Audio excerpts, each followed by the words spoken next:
Hi, it's Josie, and today I have another real life training for you because you are going to watch me do some training with Rebel. Now, you may or may not be aware, but Rebel's coming back into work after having quite a little bit of time off. Unfortunately, he developed a mast cell tumour in his left nostril, which was removed, but they didn't get all of it, so he had to have a couple of month course of local chemotherapy, so just in the tissues around where the tumour was, not a systemic one. And then I went to bring him back into work, and he just started, and we found another mast cell tumour in his right nostril. So from something that's quite uncommon in horses, poor old Rebel copped it twice. So he had that tumour removed as well and had quite a bit of time off while he was recuperating. So we're bringing him back into work, and I thought I would show you. I get a lot of questions about, help, my horse won't go forward, what do I do? So you can see what Rebel does, and I'll talk you through what I do with him. But what you do with your horse that won't go forward often depends on the reason it won't go forward. So with Rebel, I'll film this whole training, but I'll cut the bits out in between, otherwise you'll be watching forever. But I'll show you the little bit in a minute and explain to you what I'm thinking and what I'm feeling. So right now, we've just started our warm-up. Rebel's trot, as you can see, is not what you would call enthusiastic. It's actually really slow and really stodgy. And I have to control myself because I do get frustrated. The only thing he's not allowed to do is go around hollow in the back. Good boy. He can go around a little bit round so he's not hollow in the back hurting himself. But I have to be careful with myself because I find this quite frustrating. I have to remember that he can't be the fit horse he was 18 months ago before he got his tumour. He's unfit and he doesn't have much muscle, and he certainly doesn't have much enthusiasm. So I allow him in the beginning, as I said, as long as he's not hollow, I allow him to choose the trot he wants to do. Technically, he's in front of my leg because I'm not telling him to keep trotting every step. He is just trotting. He's chosen this stodgy pace. So he can have a good warm-up in this pace. Now, I have a fitness plan with how much trot and how much walk we do in a session and for how long. And it goes over 12 weeks for him, and it's to bring him back into fitness again. One of my pet hates, and I hope it's not you that do it, but when I see things like on Facebook, or even people say to me, oh, I pulled my horse out the paddock, I hadn't ridden him for 6 months, and I took him to a show and I did this with him. If you say that to me, my thoughts of you as a horse person go way down. That's a very unfair thing to do to a horse. They are like us. They need to get muscle fitness. And if you go and do that to your horse the next day, the poor thing is going to be so sore, muscle sore and not happy at all. So as you can see, this is the stodgiest trot on earth. But I'm not having to ask him to keep going. He is going on his own steam. Good boy. Good boy. Now you can hear he's starting to blow out a little bit. He's relaxing. Now, as someone who was reasonably fit when I was younger, and then for reasons you don't need to worry about, I couldn't run, and I started running again about 8 months ago. I know what it feels like to try and get fit again. And even now, I know that the first kilometre of a run, I feel like I want to die. And that's actually a physiological thing. Whilst my body starts pumping blood to my muscles and mobilising some glycogen to give them energy, and my heart rate sort of settles down, I find it, like seriously, I feel like I'm going to die. And so I think with Rebel, like I try and think about that if I start to get frustrated. If someone really pushed me in the beginning of that run, it would be just awful. But you could hear him snorting. I can feel him underneath me starting to loosen up. He doesn't feel as stiff-legged as he did when we got going. He feels a little looser, and he's even trotting a little tiny bit more forward. Good boy. Might not be a lot, but it's a little bit. And as you can see, I don't interfere with him as long as he doesn't go hollow, because that's not good for his back.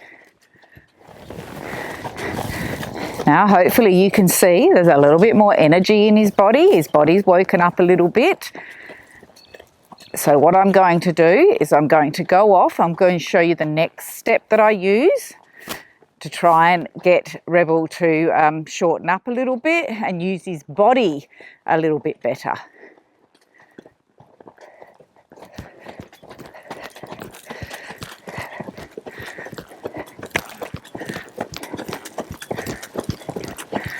So although this isn't the trot he would have given me 18 months ago, it's still better than the trot we started with. Hopefully you can see that, a little bit more energy. So now I want him to carry himself a little better. So I'll start using just some shallow leg yields so that that inside hind leg, his right one, steps underneath his body and starts carrying a little bit more body weight.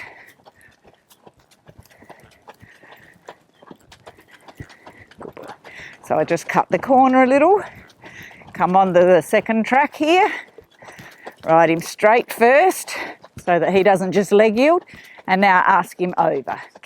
Brings that right hind leg underneath a little more, and it carries a little bit more weight, and it shortens him up.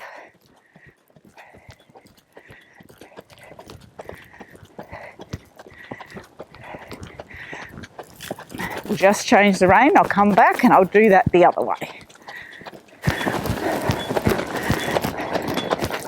So we go straight first, and now ask him off my left leg. So the left hind leg of his steps underneath.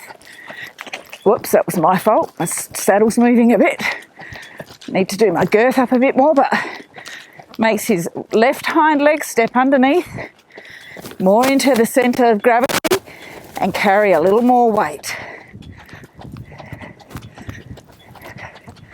Good boy, falling through the outside shoulder a little bit there. So I had to correct that. Go and do a few of them, and then I'll show you the next step. So now I've got a little bit more enthusiasm,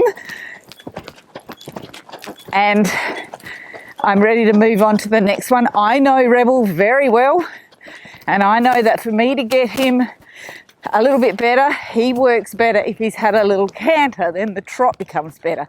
So I'll show you that. We'll have a little canter, and then you look at the trot when we've finished the canter. You need, all horses are different. They're not all like this. Lily's got a lovely trot regardless of whether she'd cantered. This will be our first canter. Again, I don't push him. As long as he's cantering and I'm not continuously having to tell him to canter, I'm happy here. Good boy. You're a good boy. So we'll just do a little bit of canter, and as you see, he's just a little bit on his forehand. He's tripping there. Good boy. Whoop. Bring all your legs with you, Rebel. You look better with them attached, mate. I'm going to go around here, and up here at C, I'll bring him back to trot. And you will see that the trot has improved. If he doesn't trip into it, good boy. There. Now I keep him in this balance so he doesn't lean forward and fall on his forehand. But that trot is a much better trot, and it's certainly improved on the one we had when I started him. His body's shorter from behind. The leg yieldings helped me shorten him up. We'll do a canter the other way. Good boy. Now I can hear him puffing here. He's not that fit, remember. I'm aware of my timelines and how many minutes of each gait I'm doing. Good boy. So we'll do a little canter on this rein. Good boy.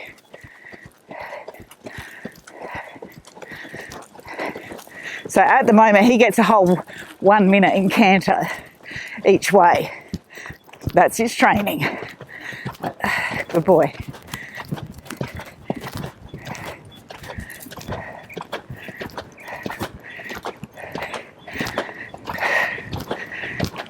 Good boy. Come on. The trips, mister. Hey, it'd be nice if you picked them all up. Come on.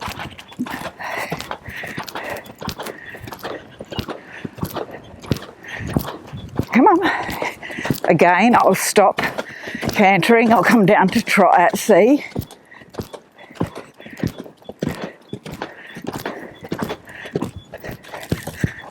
Good boy. And there's been a bit of tripping this afternoon, so I'll just keep that in the back of my mind. It could just be the fact that he's not using himself as good as he could. Could be a lot of reasons, so I just keep that in the back of my mind. But you can see this trot is much better than the trot we started out with. And I didn't get that trot. I'd like you to keep trotting though. And I didn't get that trot by being mean, by kicking, by using my whip. I got that trot by working with my horse. This training with him isn't about expression and power and everything. It's about him regaining his fitness and him continuing to trust me as his rider. If you have a horse that won't go, you need to work out why it won't go. Is it a training issue? If it is, it's your job as his rider to find the answer to that training issue. Is it a motivation issue? If it's motivation, it's your job as his rider to find the motivation to help him become motivated to want to work. If it's a fitness thing, then you should be kind enough to him, because horses are just like us as humans. We need to build up our fitness, and you should set a nice training schedule for him to get him back to fitness in a nice, ethical and kind way.